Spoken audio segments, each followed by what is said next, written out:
এরপর আসি এরপর যে আমরা দেখব যেগুলো সেটা হচ্ছে বা টুল নিয়ে।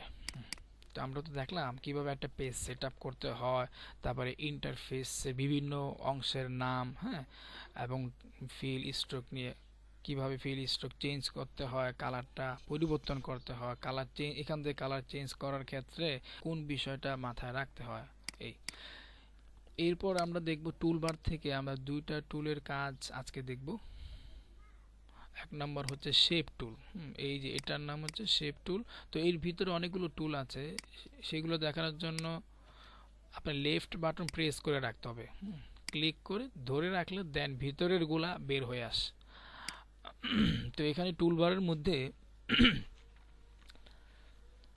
মধ্যে প্রথম যে টুলটা আমার মাউসটা যেখানে, এটাকে নাম হচ্ছে সিলেকশন টুল। আর এগুলো হচ্ছে শেপ টুল। এক কথা শেপ টুল প্রত্যেকটার আলাদা আলাদা নাম আছে, তবে আমরা শেপ টুল নামেই এটাকে ডাকি আদর করে। তো এটা হচ্ছে সিলেকশন টুল। কিবোর্ড থেকে শর্টকাটে সিলেকশন টুলে যাওয়া শর্টকাট হচ্ছে ভি প্রেস করব। ভি প্রেস করলে সিলেকশন টুলটা অ্যাক্টিভ হয়। আর শেপ টুলে আসার জন্য এম এম প্রেস করলেই আমার হচ্ছে গিয়ে শেপ টুলটা অ্যাক্টিভ হবে। আর দেন যদি ভি প্রেস করি তাহলে সিলেকশন টুলটা অ্যাক্টিভ হয়। সিলেকশন টুলটা কাইন্ড অফ ফটোশপের মুভ টুল আর কি। ফটোশপের মুভ টুলের যেই কাজ, এটা দিয়ে সেই কাজগুলোই করা হয়। তাহলে আমি এখান থেকে একটা শেপ নিই, রেক্টেঙ্গুল শেপটা নিলাম। এভাবে ক্লিক করে টান দিলে একটা শেপ তৈরি হলো। তৈরি হওয়ার পর আমার শেপ তৈরি করা যখন শেষ, সাথে সাথে আমি কোথায় যাব? সিলেকশন টুলে চলে যাব। সিলেকশন টুল এমন একটা টুল, আমি যেই টুলেই থাকি না কেন ওই টুল দিয়ে কাজ শেষ করার পর সঙ্গে সঙ্গে আমাকে সিলেকশন টুলে আসতে হবে। কেন? সিলেকশন টুলের কাজ কি? সিলেকশন টুলের কাজ হচ্ছে অবজেক্টটাকে ধরে বা সিলেকশন করে। যেমন আমি বাহিরে ক্লিক করলে এখন কিন্তু এটাকে আমি অন্য টুলে গিয়ে এটাকে আমি ধরতেও পারবো না, কালারও চেঞ্জ করতে পারবো না। মানে এই জায়গায় যেখানে আছে সেখান থেকে ডানে বামে উপরে কোথাও এটাকে আমি মুভ করতে পারবো না। তো এই কাজগুলো হচ্ছে গিয়ে সিলেকশন টুল দিয়ে করা হয়। আচ্ছা, তাহলে আমি সিলেকশন টুলে গিয়ে এটার গায়ে ক্লিক করলে কি হলো? এক নম্বর কাজ হচ্ছে এটাকে সিলেক্ট করে, যে কোনো অবজেক্টকে সিলেক্ট করা হয় সিলেকশন টুল দিয়ে। দেন হচ্ছে গিয়ে দুই নম্বর কাজ হচ্ছে মুভ করা যায়। হ্যাঁ, দুই নম্বর কাজ হচ্ছে মুভ করা যায়। তিন নম্বর কাজ হচ্ছে এই সিলেক্ট করার পর যে কোনো কালার আমি দিতে পারি, কালারটা চেঞ্জ করতে পারি। আচ্ছা, এই কালারটা কেন চেঞ্জ হচ্ছে? সাইটের কালার যেটাকে স্ট্রোক কালার সেটা কিন্তু চেঞ্জ হচ্ছে না, কারণ স্ট্রোকটা টুলবারের মধ্যে নিচে আছে। উপরে আনা শর্টকাট কি? এক্স প্রেস করব। এখন যদি কালার দেই তাহলে ভিতরের কালার বা ফিল কালারটা পরিবর্তন হচ্ছে না, সাইটের বা যেটাকে স্ট্রোক বলে সেটা চেঞ্জ হচ্ছে। আমি যদি জুম করি, এই যে জুম করলে এই যে স্ট্রোক, এই স্ট্রোকটা এখন চিকন, তার জন্য ওইভাবে চোখে ধরা পড়ছে না। তো এইটাকে মোটা চিকন করার জন্য কন্ট্রোল বারে স্ট্রোক, এই জায়গা থেকে আমি যদি ভ্যালুটা বাড়ায় দিই তাহলে এটার সাইজটা বেড়ে যায় এবং এটা কি হয়? ভিজিবল হয় খুব ভালোভাবে। বা এখানে এই যে উপরের নিচে এরোতে ক্লিক করলে, উপরের এরোতে ক্লিক করলে স্ট্রোকটা মোটা হয়, নিচেরটা ক্লিক করলে স্ট্রোকটা চিকন হয়। আচ্ছা, তো এভাবে আমরা শেপটা ড্র করতে পারি সিলেকশন টুল দিয়ে। এখন 4 নম্বর কাজ হচ্ছে আমি কোনো একটা অবজেক্টকে ধরে ডিলিট করতে পারি। সিলেক্ট করলাম, এক স্পেস চাপলে ওইটা ডিলিট হয়ে গেছে। তো 1 নম্বর হচ্ছে সিলেকশন টুল দিয়ে কি করা হয়? কোনো একটা অবজেক্ট সিলেক্ট করা হয়। 2 নম্বর হচ্ছে এটাকে মুভ করা হয়। 3 নম্বর হচ্ছে কালার পরিবর্তন করা হয়। আর 4 নম্বর হচ্ছে ব্যাক স্পেস দিয়ে কি করা যায়? ডিলিট করা যায়। আচ্ছা, আরও কাজ আছে।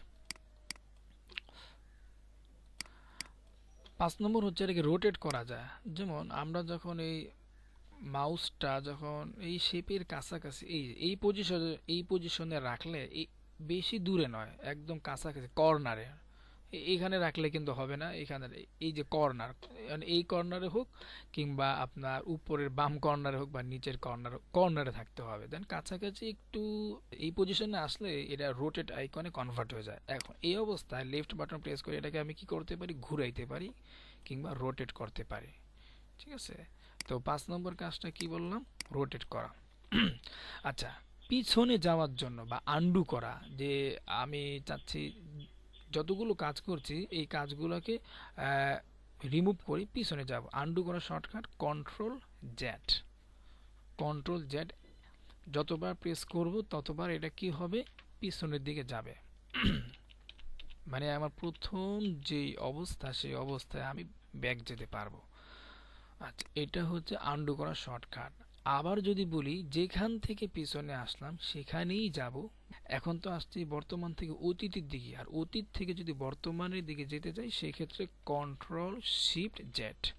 আচ্ছা, আমার এখানে শর্টকাটটা কাজ করতেছে না, আপনাদের অবশ্যই কাজ করবে। তো এটা এখান থেকে না করলেও এই যে এডিটে চলে যাব, এই যে এডিট মেনু থেকে।